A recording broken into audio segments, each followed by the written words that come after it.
Lo primero que vemos en el Salmo 1 es la distinción que Dios mismo hace entre dos tipos de personas, los justos y los impíos, los justos y los malos, ¿cierto?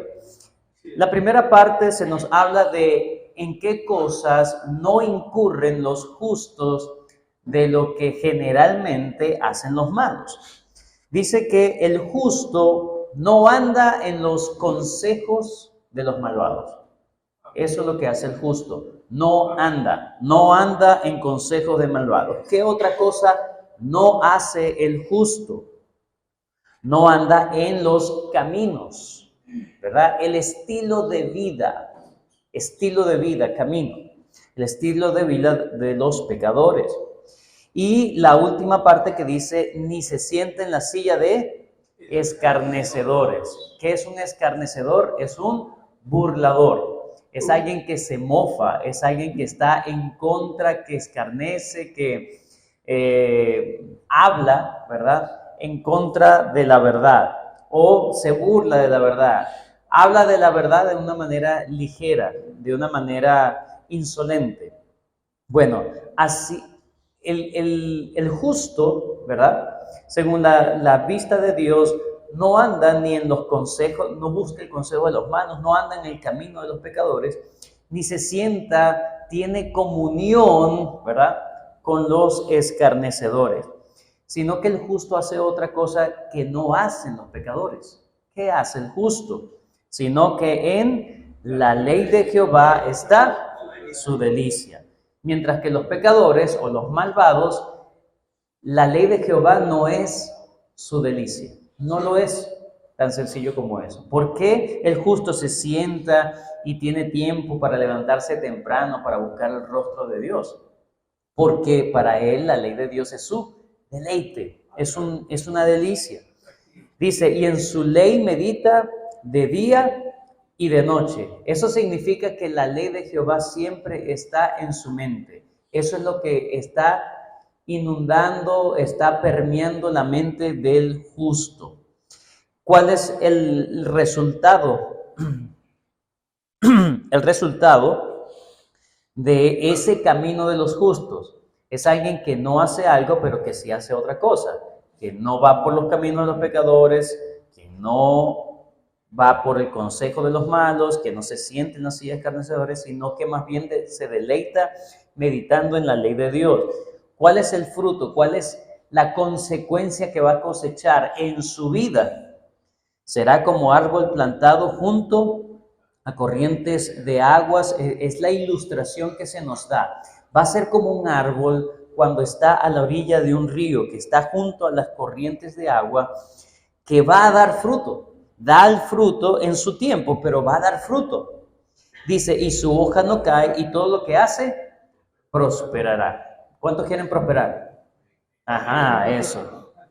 Muy bien. ¿A qué prosperidad se refiere? ¿A qué prosperidad se refiere? A todo el contexto que se está dando. ¿En qué? Prosperidad en no seguir los consejos de los malos. Prosperidad en no ir en el camino de los pecadores. O sea, es próspero, es fuerte para no andar en ello, sino que es más bien fuerte para andar en la ley de Dios. Pero sobre todo, esa prosperidad se relaciona con la primera palabra que está en el Salmo 1. ¿Cuál es? Bienaventurado. Hay un gozo indescriptible en la persona. Es un gozo inefable. Es una paz.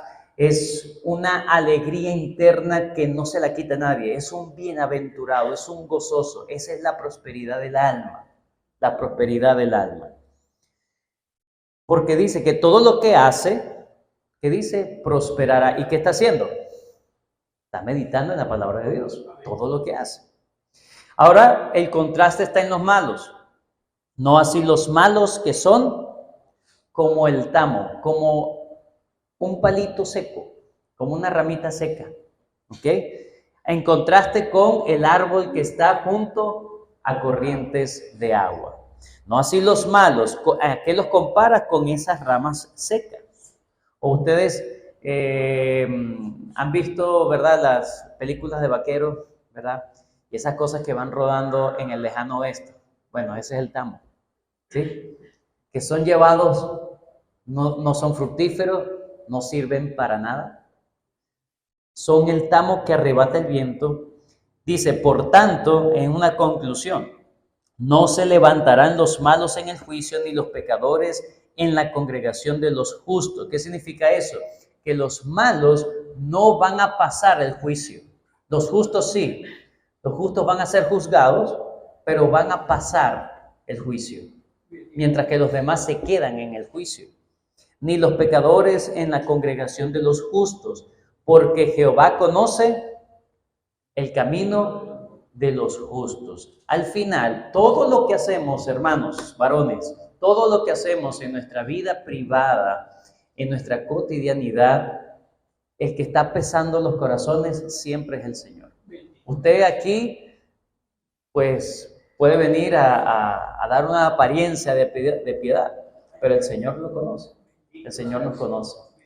Y por más que queramos dar una impresión de estar prosperando espiritualmente, anímicamente, como hijo de Dios, el Señor conoce realmente la situación. Que el Señor nos ayude entonces en este año, en este nuevo año que comienza. ¿Cuál será su meta para este nuevo año? ¿Querrá usted prosperar como un árbol que está plantado junto a corrientes de agua? Amén. Hay que esforzarse. Hay que esforzarse. Hay que trabajar. Hay que dedicarse a la meditación, al estudio, a buscar verdaderamente el rostro de Dios. No puedes esperar ser como un árbol que está plantado junto a corrientes de agua si tu deleite no es la ley de Dios. Si no hay deleite en la ley de Dios. No estoy diciendo leer la Biblia, estoy diciendo deleite. Es diferente, porque yo puedo leer la Biblia, yo leí la Biblia en la mañana, pero otra cosa es estar en un momento de comunión deleitosa con el Señor. ¿Por qué yo leo la Biblia? Simplemente porque un versículo al día saca al diablo de la vía. No es algo supersticioso. Si no leo la Biblia, entonces me va a ir mal, me va a caer un rayo. No debe ser así. Es porque yo, por medio de las Escrituras, tengo una comunión deleitosa con el Señor. Esa es la vida del justo. Ahora, sabemos que no somos justos todos, pero en Cristo Jesús somos justificados y contados como justos. Y en Cristo Jesús tenemos una nueva naturaleza. Las cosas viejas pasaron, todas son hechas nuevas. En Cristo Jesús, hermanos, hay nuevos afectos del corazón. Afectos del corazón. ¿En dónde están los afectos de tu corazón? ¿En dónde están los afectos de tu corazón, mi hermano? Ahí es donde tú vas a dedicar tiempo, donde tú vas a dedicar dinero, donde tú vas a dedicar esfuerzo, donde vas a dedicar todo lo que quieres, porque vas a cosechar algo, ¿sí? Bueno, vamos a orar y darle gracias a Dios por esta breve meditación en el Salmo 1 que comienza, que es un salmo introductorio del resto de todos los salmos. Todos los salmos al final es ese contraste entre la vida del justo y la vida del injusto. Esos son todos los salmos. Y esto nos los resumió en el Salmo 1. Muy bien, hermano Luis Torrealba va a tener la clase en la mañana de hoy. Hermanos, Dios les bendiga. Gracias al Señor por esta oportunidad de dirigir este estudio de lo que estamos llamados todos los hombres. Génesis capítulo 3, vamos a leer unos pasajes. Oramos y comenzamos. Capítulo 2. Vamos a leer varios, 2 y 3. Vamos a leer algunos pasajes selectos. Génesis capítulo 2, versículo 8, dice: Y Jehová Dios plantó un huerto en Edén, al oriente, y puso allí al hombre que había formado. Versículo 15. Tomó pues Jehová Dios al hombre, y lo puso en el huerto de Edén, para que lo labrara y lo guardase. Capítulo 3, versículo 17 al 19. Contexto: ocurre la caída. Adán y Eva cometen pecado delante del Señor y Dios los está juzgando, pero noten lo que dice Génesis 3:17 en adelante, dice, y al hombre dijo, por cuanto obedeciste a la voz de tu mujer y comiste del árbol que te mandé diciendo, no comerás de él, maldita será la tierra por tu causa, con dolor comerás de ella todos los días de tu vida, espinos y cardos te producirá y comerás plantas del campo. Con el sudor de tu rostro comerás el pan hasta que vuelvas a la tierra, porque de ella fuiste tomado, polvo eres y al polvo volverás. Oremos. Bendito Padre, queremos encomendarte este tiempo, este estudio, para que tu palabra sea expuesta y podamos llevarnos un principio de lo que tú nos mandas como hombres.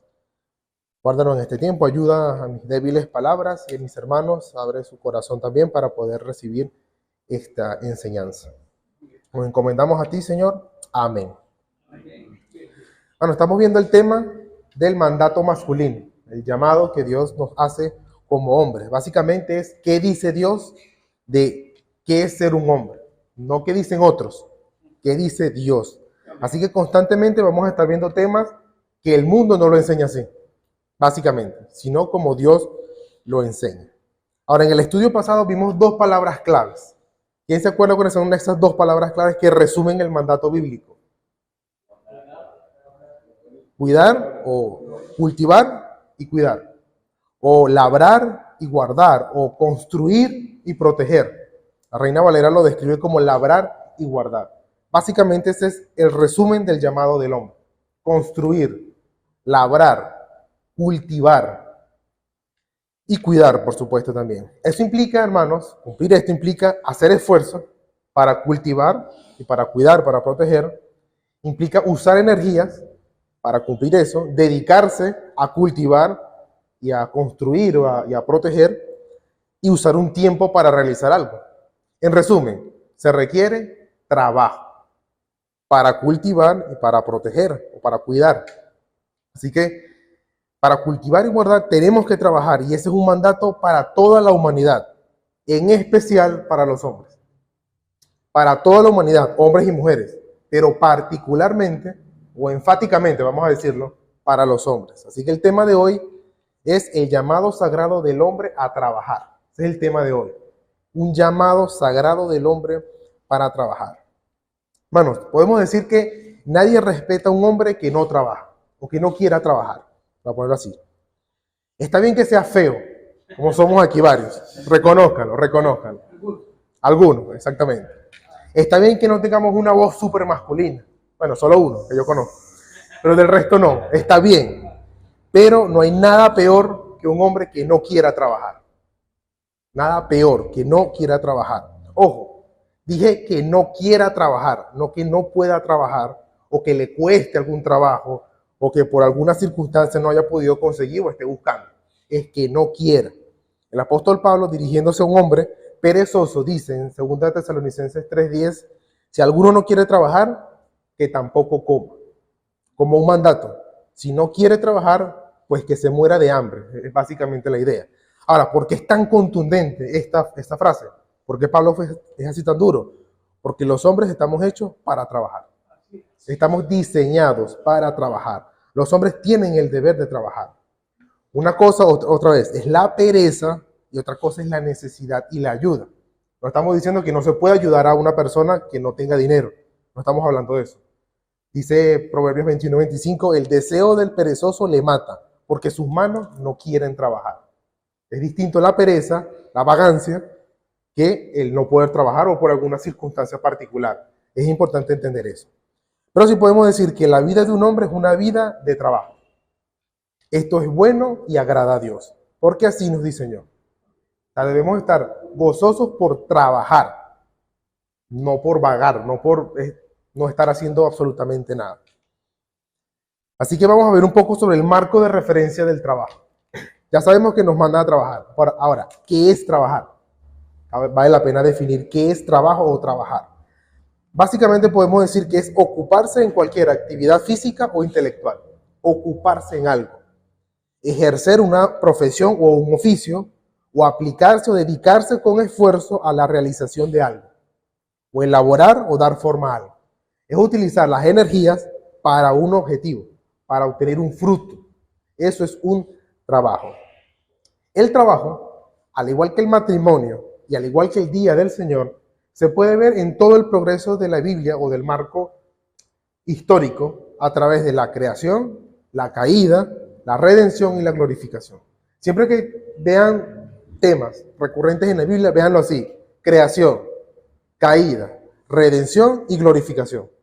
El trabajo también lo podemos ver allí. Cómo era en la creación o su propósito original, cómo lo afecta el pecado, porque ya no es tan bonito o no podemos hablar tan románticamente del trabajo por la caída, pero también hay un enfoque redentor o cristiano del trabajo y eso apunta a una glorificación.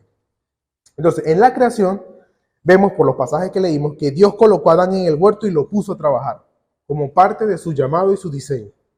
¿Sí? Por lo tanto, esto es bueno porque así lo diseñó Dios. Así es como Dios quiere que sea el hombre. Dios ha escogido ser glorificado a través de nuestra labor en el trabajo. Él quiere glorificarse por nuestra labor aquí en la tierra. Así que podemos disfrutar del trabajo y encontrar en el trabajo una parte significativa de nuestra identidad. Me voy a adelantar un poco, pero el trabajo no es nuestra identidad. Nuestra identidad es ser imagen de Dios. Está en Cristo. Nuestro llamado es a trabajar. ¿Sí? Pero no vayan a pensar que sí, es que yo estudié esta carrera y ya no la ejerzo, entonces yo no soy lo que soy. No. Sigue siendo un hombre cristiano, su llamado es ser como Cristo, y ahí tenemos un llamado a trabajar en algo, en lo que sea. Ya vamos a estudiar un poco más sobre eso. Así que nuestra identidad primaria está en Cristo, cumpliendo el llamado a trabajar. Siempre tengámoslo en mente allí. Ahora, esto es la creación, el propósito. Pero obviamente el trabajo que servía para expandir el reino de Dios, literalmente con el huerto, ya no es así después de la caída.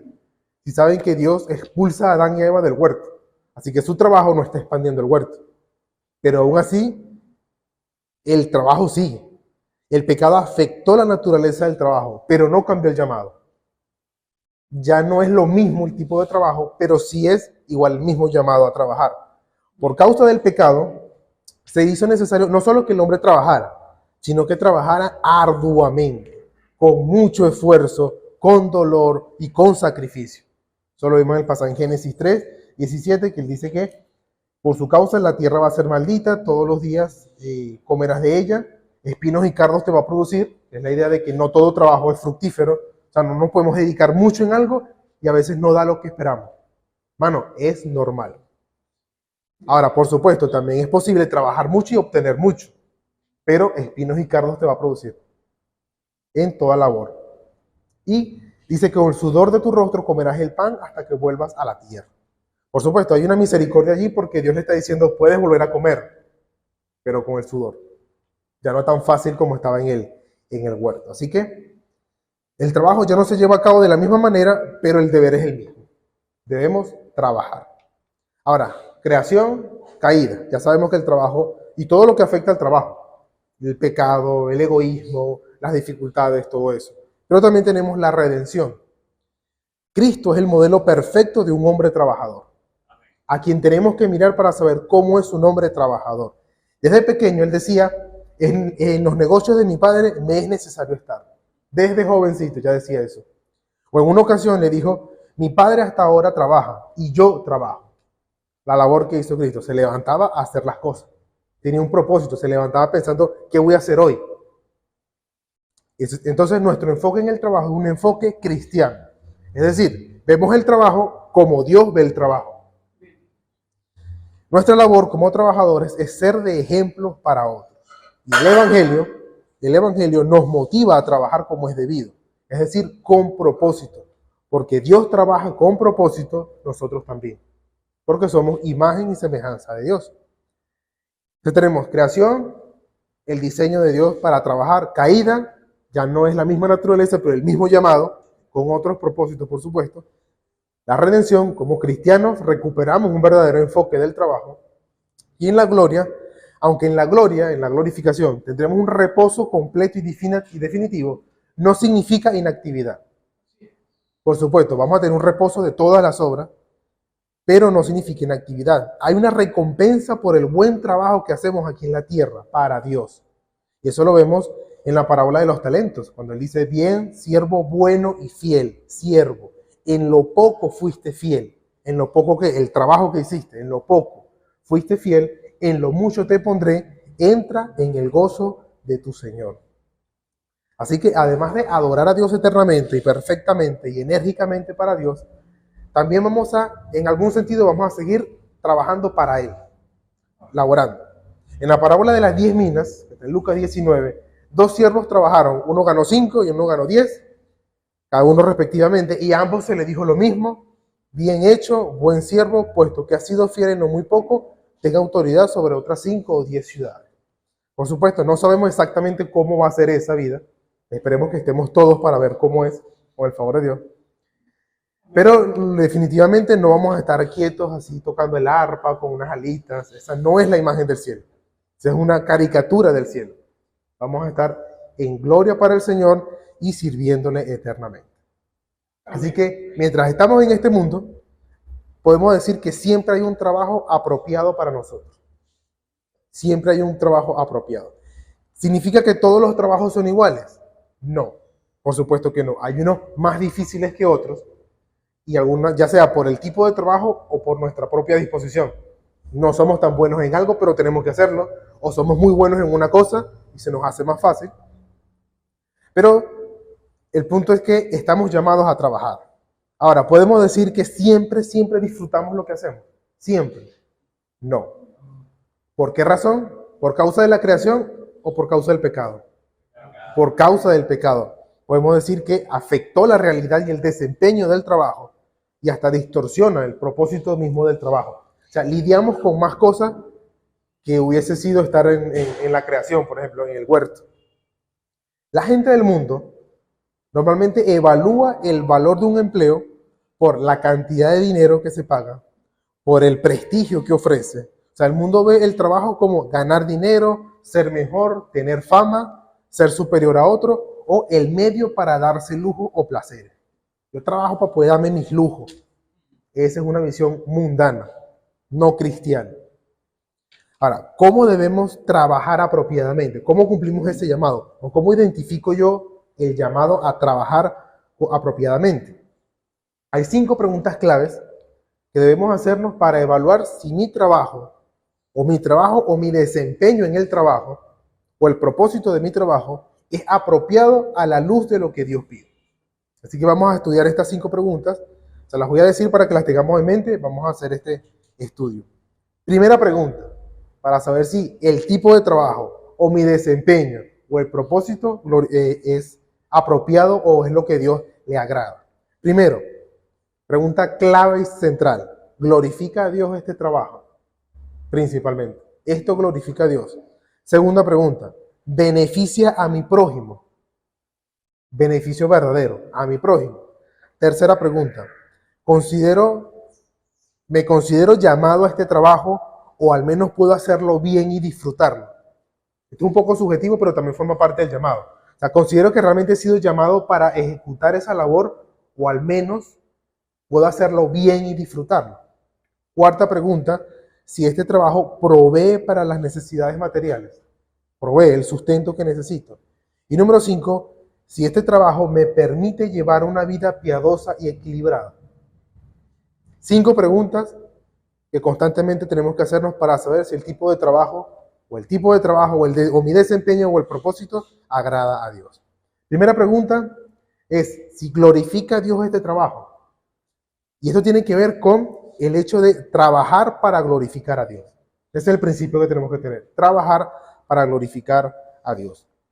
Bueno, el Señor nos hizo y nos redimió para que pudiéramos reflejar su imagen y servir para la causa de su gloria. Nuestro fruto del trabajo debe servir para aportar para la causa de Cristo. Es decir, que el trabajo no debe exaltarme a mí, no debe inflar mi ego. Yo no trabajo para mí mismo. El trabajo debe agradar a Dios y Él debe aprobar nuestro trabajo para que a Él sea al que termine mirando. Déjeme poner una ilustración que espero que realmente cale y quede en nosotros. Es la historia de un joven pianista exitoso que hizo un debut en un famoso teatro llamado el Carnegie Hall, un pianista muy prodigioso. Después de que hace su composición, su tema, todos se levantan y aplauden. Excelente, y él se retira y se va detrás del telón.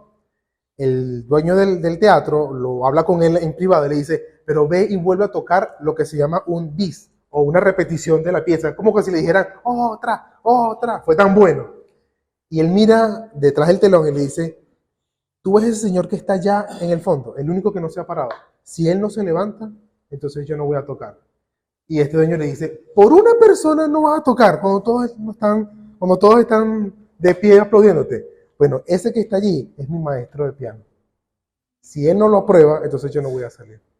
Noten la importancia de trabajar para uno. Ahora, de manera similar podemos decir, si Dios no está contento con lo que yo hago, no importa si todos los demás me están aplaudiendo. Eso no lo vale.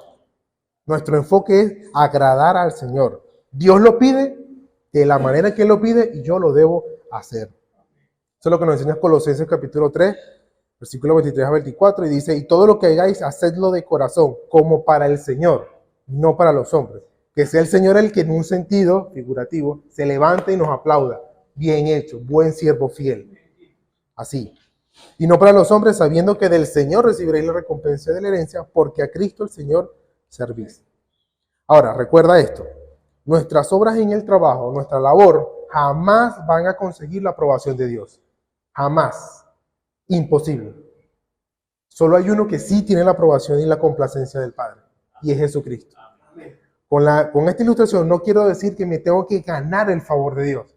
No es que Dios está así mirándome, a ver qué hago. No. Sino que nuestra labor debe hacerse con fe en Cristo. ¿Por qué? Porque sin fe es imposible agradar a Dios. Imposible. Entonces, Cristo sí cumplió la perfección en nuestro lugar y lo que yo hago, mi trabajo, no es para intentar ganarme el favor de Dios, sino como un servicio al Señor, para que Él esté complacido. Pues el favor, por la misericordia y la obra de Cristo, ya lo tengo, en Cristo. Y como ya lo tengo, yo quiero agradarle, yo quiero servirle al Señor. Para el que está en Cristo, las obras que hace, ya sea en su casa, en la iglesia o en el trabajo, son consideradas como buenas obras. Y de tales buenas obras Dios se agrada, porque las hace en fe. Hermanos, el mandamiento más grande es amarás al Señor tu Dios con todo tu corazón, con toda tu alma, con toda tu fuerza.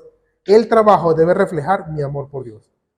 ¿Te has puesto a pensar un momento si yo conscientemente cuando me dedico al trabajo o a la labor que hago, lo hago porque amo al Señor? Por lo menos conscientemente deberíamos levantarnos. Lo hago porque amo al Señor, es que voy a trabajar. A veces nos levantamos porque necesito comida, porque la situación está fuerte. Y entendemos esas situaciones, por supuesto. Pero es, amarás al Señor tu Dios. Por supuesto, el trabajo no es fácil, pero los cristianos debemos ser sal y luz en este mundo. Debemos hacerlo para la gloria de Dios. Así que el trabajo honra a Dios al cumplir lo que Él nos llama, a cultivar y a cuidar, a labrar y a guardar. Segunda pregunta, ¿esto beneficia a mi prójimo? La primera es si glorifica a Dios, si beneficia a mi prójimo. Es decir, el principio de trabajar para el servicio, o para servir al prójimo. Esta pregunta es clave porque implica un propósito adicional que tiene el trabajo, que es el beneficio a otros más allá de mí mismo.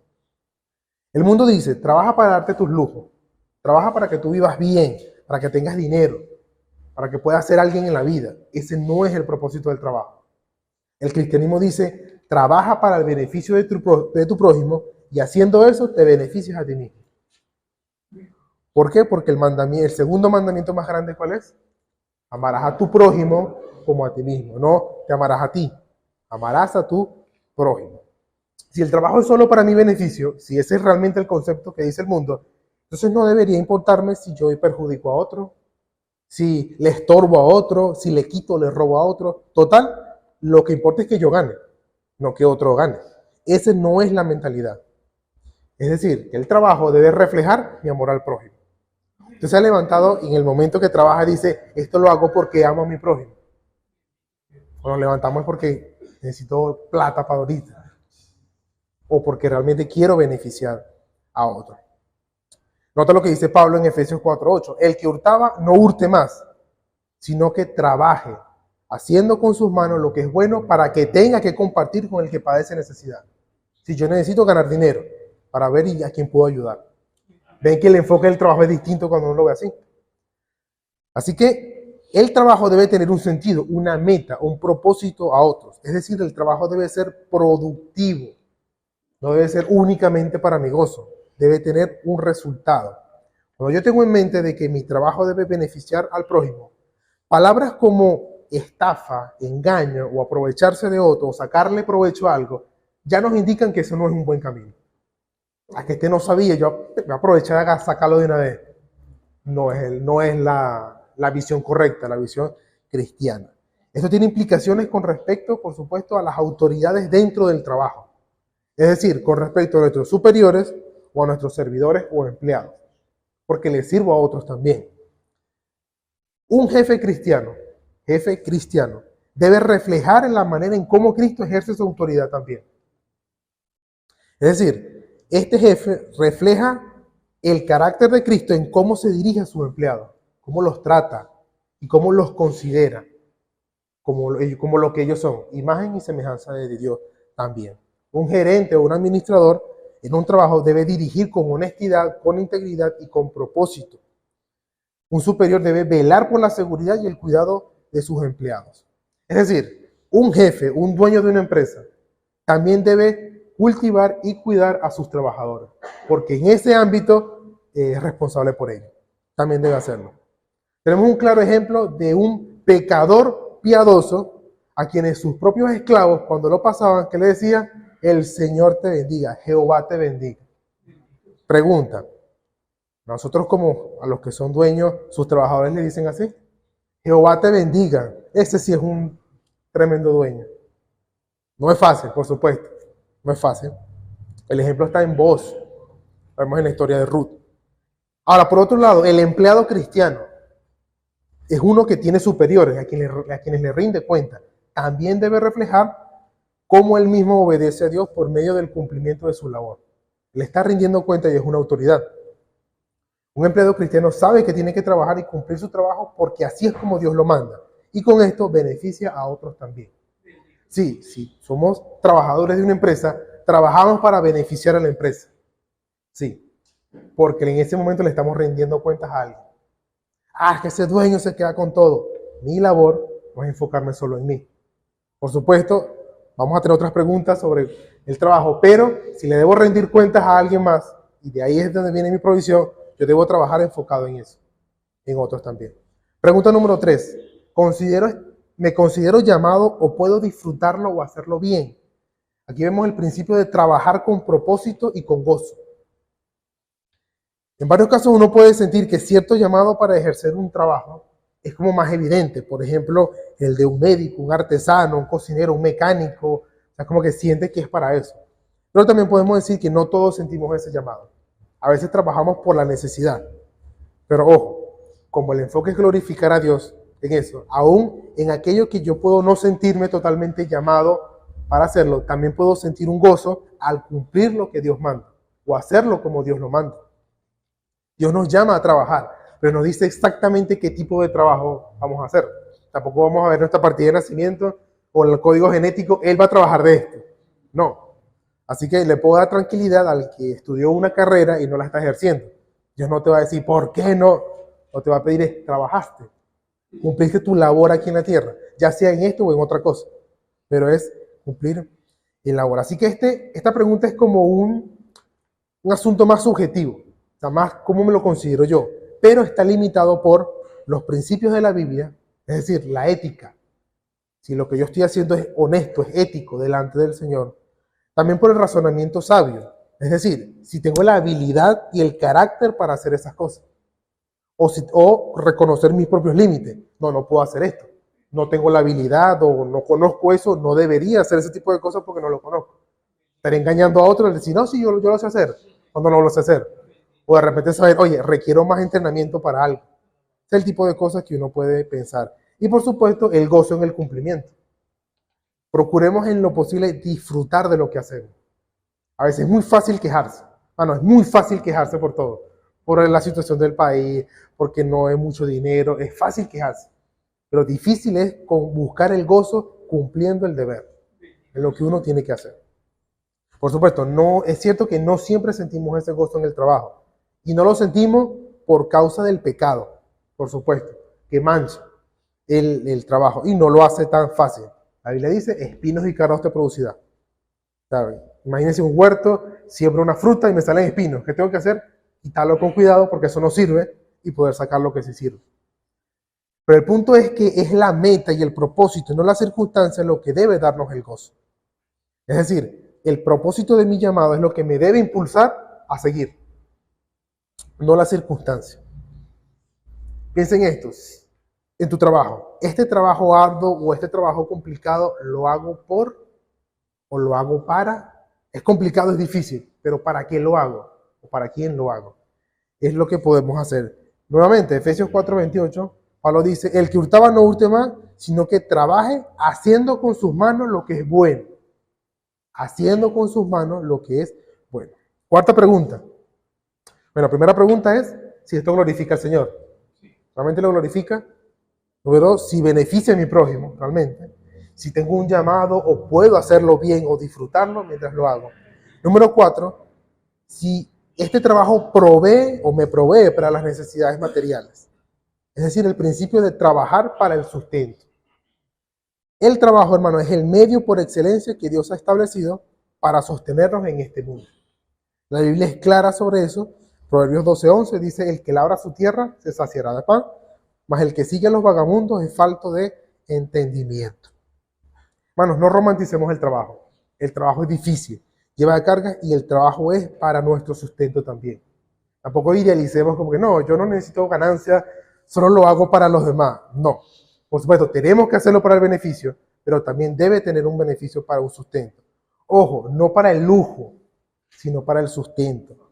Es lo que nos dice también, es lo que nos dice Pablo, 1 Tesalonicenses 4:11 al 12, que él pide, ¿no? Para que procuremos tener tranquilidad, ocupados en nuestros negocios y trabajar con vuestra mano de la manera que os hemos mandado, a fin de que os conduzcáis honradamente para con los de afuera y no tengáis necesidad de nada. Proverbios 27:23 y 26:27 dice, sé diligente en conocer el estado de tus ovejas y mira con cuidado tus rebaños. Los corderos son para tu vestido, los cabritos para el precio del campo y abundancia de leche de las cabras para tu mantenimiento, para mantenimiento de tu casa y para sustento de tus criadas. Así que es bíblico que todo obrero sea digno de su salario. Es bíblico y trabajamos para eso. Así que no es tan mundano decir yo trabajo para obtener mi sustento, la ganancia. Claro que sí. Ahora, ese no es el único propósito, por supuesto. Pero debemos reconocer que Dios ha establecido que el trabajo sea remunerado. Y ojo, no necesariamente con dinero, pero sí con un fruto para el sustento para el que trabaja. Una persona puede trabajar y hacer su propia comida, hacer todo a sí mismo y no tener dinero, pero está proveyendo para sí. En nuestro mundo más moderno, trabajamos, se nos da dinero y con eso compramos las cosas que necesitamos. Entonces, no se trata de lujo, porque 1 Timoteo 6:8 dice, así que teniendo sustento y abrigo, estemos contentos con esto. Con tener sustento y abrigo. Quinta pregunta, para ir finalizando. ¿Me permite llevar una vida piadosa y equilibrada? De todas las últimas preguntas, esta está de última, pero no por ello menos importante. El principio de trabajar para la vida de piedad. Esta pregunta es súper importante porque nos permite conseguir un equilibrio que no es fácil y sin embargo que estamos llamados a hacer. El equilibrio entre nuestra vida devocional, nuestra familia, la iglesia y el trabajo. Por supuesto, vamos a ver más adelante en estos estudios que nuestro llamado también involucra una vida familiar, en el matrimonio y en la crianza, pero eso no implica que tenemos que dejar de trabajar para eso, sino más bien equilibrar ambas cosas. No se trata de o es el trabajo o es la oración o es la lectura, o es el trabajo o es la iglesia. Mano, es las dos cosas. Pero no es fácil. No es fácil. Precisamente no es fácil. Con el sudor de tu frente comerás el pan. Así que hay aspectos a evaluar cuando uno piensa si mi trabajo me está fomentando mi vida piadosa. Hay aspectos a evaluar. Por ejemplo, si el trabajo me limita mi vida de oración. Me puedo preguntar, si el trabajo limita mi vida de oración, entonces no está bien. El trabajo que sea, el dinero que sea que le dé, no importa cuán beneficioso sea para otro. Si me limita mi vida de oración, no está bien. Si el trabajo no me da tiempo ni para ir para la iglesia, principalmente los días del Señor, que el Señor convoca a su pueblo, entonces no está bien. Pero es que mi labor beneficia a toda Venezuela, no está bien, por más que sea. Porque está interrumpiendo lo que el Señor manda. Dios no puede aprobar algo que está interrumpiendo lo que el Señor también manda. Por otro lado, si el trabajo me exige hacer cosas que no están bien delante de Dios, entonces no está bien. Es muy claro, muy evidente. O si el trabajo no me permite cultivar y cuidar a mi familia, entonces tampoco está bien. Porque no es que vamos a sacrificar una cosa para la otra. Por supuesto, hermanos, hay temporadas y hay momentos donde se requiere más sacrificio y más esfuerzo. No es como que jamás voy a hacer algo para sacrificar un tiempo con mi familia. No. El trabajo requiere esfuerzo y habrá momentos donde se requiere más trabajo en unas cosas que otras, pero no significa descuidarlas, no significa abandonarlas. Ya no, solamente esto y quito lo de eso. O no me dedico al trabajo para dedicarme a mi familia. Ajá, ¿y con qué lo vas a sostener después? O me dedico solo al trabajo. Ajá, ¿y cuándo vas a disfrutar de tu familia? ¿Cuándo la vas a cultivar? Es difícil el equilibrio, pero hay que buscarlo. Hay que pedir sabiduría. Por eso es que podemos orar. Señor, ayúdame a ser sabio para equilibrar mi trabajo y mi vida devocional, eclesial y familiar también. El trabajo tiene temporadas arduas, requieren tiempo y sacrificio, pero no debería ser lo ordinario, sino lo eventual. Bueno, en este momento me voy a enfocar por este tiempo en esto, para después tener más tiempo en otras cosas. Pero no debemos descuidarlo. Hermanos, en conclusión, el trabajo es un llamado sagrado para la gloria de Dios y el beneficio de mi prójimo y el de mi familia. Y en última instancia, beneficio propio. Siempre pensar en el prójimo. El oficio o la profesión o el título universitario no nos da identidad. Ojo, ni el oficio, ni la profesión, ni un título universitario no me da identidad. Mi identidad está en Cristo. Somos cristianos. Cristianos que cumplen su deber por medio del trabajo. Entonces, quiero terminar con esto, un principio bíblico central para regular nuestro llamado al trabajo. Ya vimos las 5 preguntas, si glorifica al Señor, si beneficia a mi prójimo, si realmente me siento llamado, puedo hacerlo bien y con gozo, si esto me da para el sustento necesario y si mi vida de piedad la puedo mantener en equilibrio o no me interfiere. Pero hay un principio que regula todo lo que podemos hacer y es 6 días trabajarás y harás toda la obra de tus manos y al 7º día lo apartarás para el Señor tu Dios. El Señor nos ha dado un tiempo para regular nuestro trabajo también. Dedicarnos y también dedicarle al Señor. El 4º mandamiento nos instruye a organizar nuestro tiempo para el trabajo y para la dedicación al Señor. En estos días tuve la oportunidad de leer un libro sobre el Día del Señor y una de las preguntas que tocaba este autor era ¿por qué cuesta tanto apartar un día para el Señor ante tantas cosas que hacemos? Por lo general, o por la experiencia que tiene este autor como pastor, por lo general es que la gente no trabaja durante los 6 días, no trabaja bien, no trabaja honradamente, honestamente, arduamente para dejar el domingo libre. Entonces, lo que muestra es que el domingo tiene que recuperar todo para poder dar lo que no hizo los 6 días, gran parte de todo eso. Nuestro llamado es a trabajar arduamente.